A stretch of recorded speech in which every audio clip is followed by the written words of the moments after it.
Hi guys, William Morin here, and welcome and congratulations to making it to the third step in the 5-step process to getting your first high-paying catering and event client. This third step in the process has only one module, and I know that's very different from what we've been doing so far. This is a very, very important module, and it deserves its own section in the course.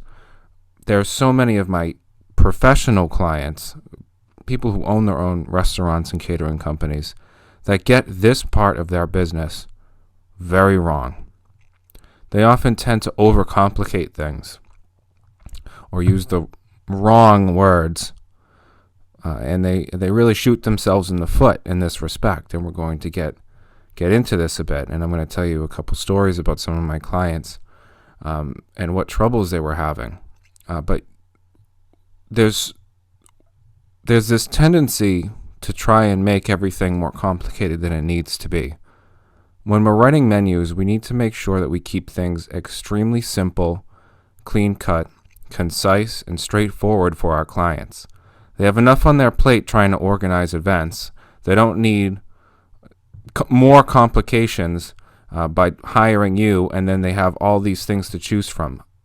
I want you to get to know your clients and then write them a custom tailored menu to fit their profile so that they can choose from it and make it quick and easy.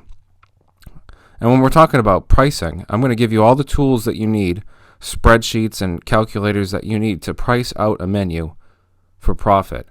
And a lot of my clients, even professional, especially the professional ones that own restaurants and own catering companies, get pricing all wrong, and they make it too complicated, and no wonder they can't keep catering clients coming.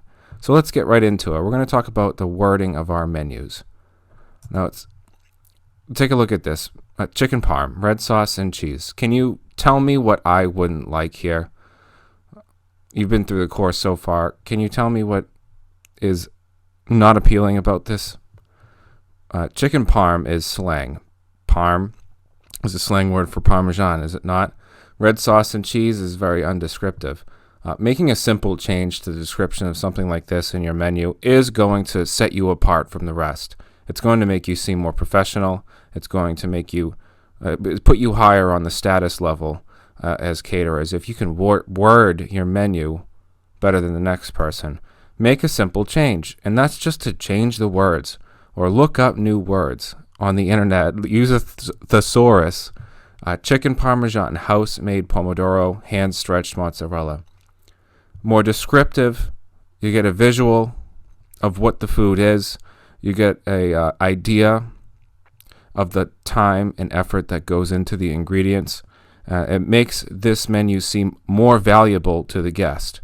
So a guest would probably pay more along the lines of $20 a dish for this one.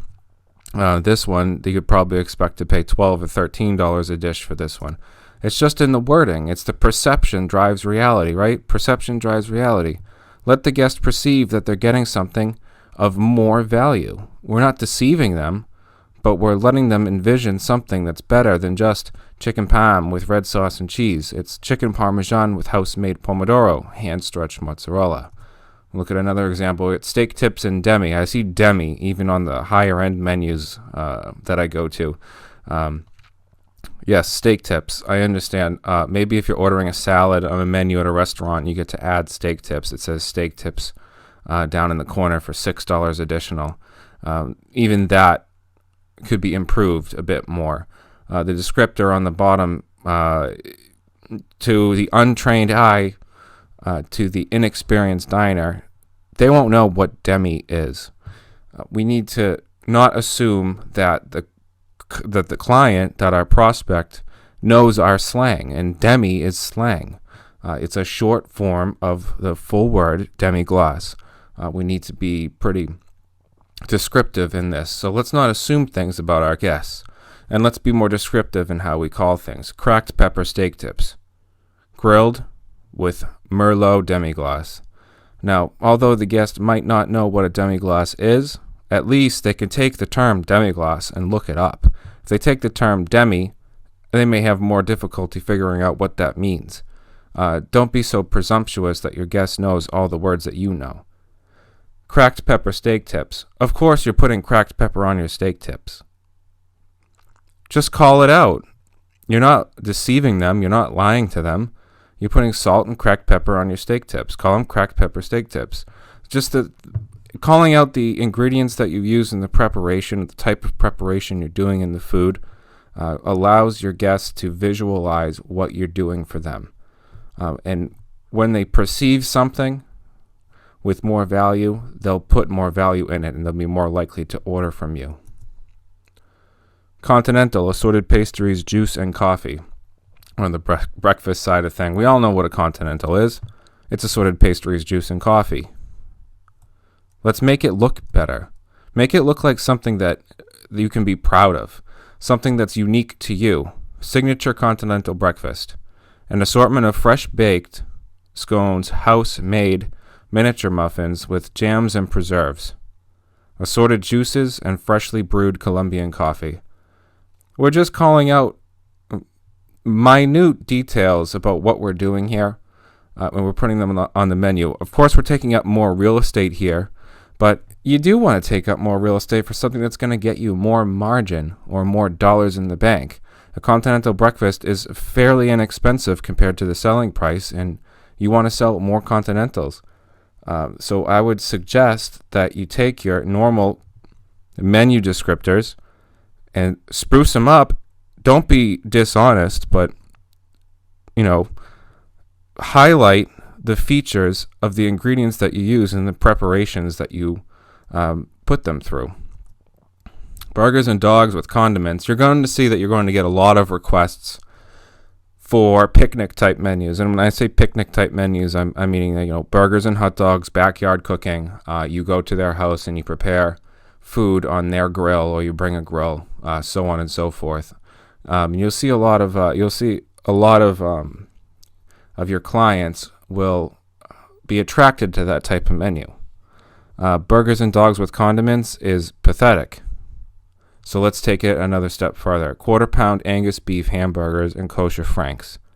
The descriptor is fresh bread and rolls with sliced cheddar, leaf lettuce, tomato, and onion. Now they can envision what they're getting. Burgers and dogs with condiments. All I see are ground beef burgers and hot dogs. We go burgers and dogs with condiments. I see ground beef burgers, hot dogs, and some stale buns with some squirt bottles of mayonnaise and mustard. Here, I know exactly what I'm getting, and my mouth is watering reading it and thinking about it. Make your menu more enticing. Everything else that I teach you here, the sales process, I put you through the sales script. I give you the templates to initially reach out to the prospects when you get a request for a catering service. I hold your hand through the entire sales process, but if you can't get the wording of the menu right, then you're dead in the water. And that's why I put this way before we start getting into the sales process. I need you to get the menu wording right. Use the words appetizers or hors d'oeuvres, not apps. Proteins instead of meat. Crispy instead of fried. Seafood, not fish. Use complete words and not slang. Not demi, but demi-glace, right? Organized and not chaotic. We're going to take a look at some of the sample menus that I'm going to give you and some of the template menus that I'm going to give you. I'm going to show you how to organize your menu and give you the templates to use that you can just go in and make a couple simple edits to make it your own for each client that you get into.